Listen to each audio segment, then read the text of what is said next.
Okay, folks, now I want to consider a tale of two vectors. We have a vector v and the components of v1, v2, and a vector w and the components of w1, w2. Obviously, these two vectors are in R2, and the angle between them is theta. Now, what the length here of these two vectors, we do the notation that we've been using till now. That's the length of v, that's the length of w, that's the length of these sides here, and let's connect them.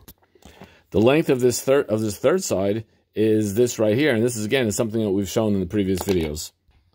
Now, using the law of cosines, we get this formula here, this equation here, law of cosines, and it's based on the three sides of this triangle. Now, what I'm going to do is I'm going to expand everything out in terms of the components, and eventually solve for cosine theta.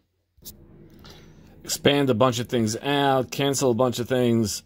Bring the guys over to the other side, and we're left with this right here. And now I'm going to just solve for cosine theta by dividing everything here, and because the 2's here are going to cancel out, and I'm left with this guy right here. But notice that the numerator is really equal to the dot product of v and w. So I'm going to rewrite this whole thing now as follows.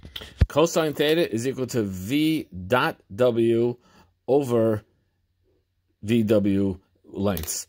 Now, by the way, I just want to emphasize that a dot product is a number. It's a scalar number. It's not a dot product is not a new vector. A dot product of two vectors is just a number, and this number is equal to cosine theta.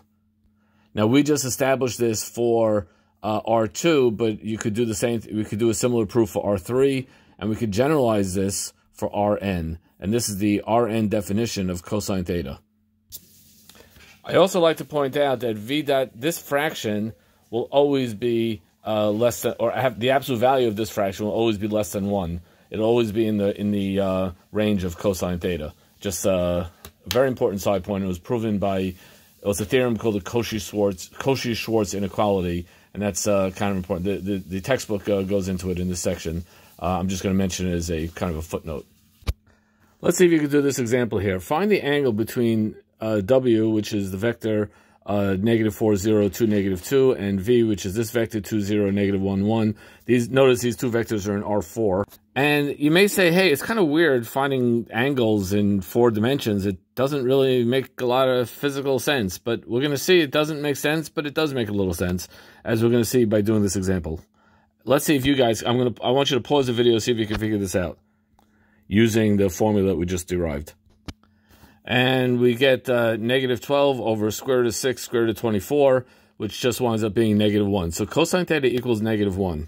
Now that would suggest that now this doesn't make sense, it's R4, but cosine being -1 suggests that theta equals pi. And theta equaling pi would imply that these two vectors are sort of diametrically opposed from each other. But they are, because vector w is -2 times vector v. So and when you multiply a vector by a negative scalar, you get a vector in the exact precise opposite direction.